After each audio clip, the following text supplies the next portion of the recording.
So guys, Abhijit कर रहा है निक्की की कॉपी और कर रहा है घर के अंदर लगातार रूल ब्रेक, जिसे देखकर घर वाले काफी भड़क जाते हैं अभिजीत के ऊपर और चलने नहीं देते हैं उसकी। तो चले जानते हैं ऐसा क्या हो रहा है बिग बॉस के घर के अंदर। रूल ब्रेक की शुरुआत होती है कैप्टन रूम से, जहाँ पर निक्की वॉशरूम में जाती है और फिर अभिजीत उसी बात का फायदा उठाकर बेडरूम में आकर अपना काम करने लग जाता है। जिसके बाद फिर सबसे पहले पैडी वहाँ पर आते हैं और कहते हैं कि तू रूल ब्रेक कर रहा है, अगर कोई कंटेस्टेंट वॉशरूम यूज कर रहा है तो उसको उसी एरिया के अंदर खड़ा रहना पड़ेगा। वहाँ पर अभिजीत कहता है वो एक कैप्टन रूम है और वो हमारे बेडरूम के अंदर ही आता है, तो मैं उसी एरिया के अंदर ही हूँ। जिसके बाद फिर सभी घर वाले काफी चिढ़ जाते हैं और अभिजीत को सुनाते हैं कि तू जा उसी रूम के अंदर ही बैठ, क्योंकि ये रूल ब्रेक हो रहा है। जिसके बाद फिर निक्की पूछती है अभिजीत को कि तुझे किसने कहा, तो अभिजीत बच्चे के जैसे अपनी मम्मी को बताता है कि मुझे पैडी ने चिल्लाया है। जिसके बाद फिर निक्की पैडी के पास जाकर झगड़े करने लग जाती है और फिर आर्या कहती है कि अगर कैप्टन रूम बेडरूम एरिया के अंदर आता है तो हम भी तो कैप्टन रूम के अंदर बैठ सकते हैं ना। जिसके बाद फिर अभिजीत पलटी मार देता है और कहता है कि कैप्टन रूम अलग है और बेडरूम का जोन अलग है और तुम कैप्टन रूम में जाकर नहीं बैठ सकते।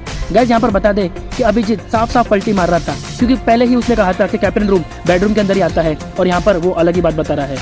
और ये सब होने के बाद भी अभिजीत आगे भी 2 बार रूल ब्रेक करता है और निक्की से बेल्ट हटाकर घर के अंदर घूम रहा होता है। और ये साफ दिखाई दे रहा है कि अब अभिजीत निक्की का चमचा बन गया है और उसका रंग चढ़ गया है और उसके जैसे ही घर के अंदर मनमानी कर रहा है। तो गाइस, क्या आपको भी लगता है कि अभिजीत अब निक्की का नया गुलाम बन गया है और उसके इशारों पर नाच रहा है? हमें कमेंट करके जरूर बताइए।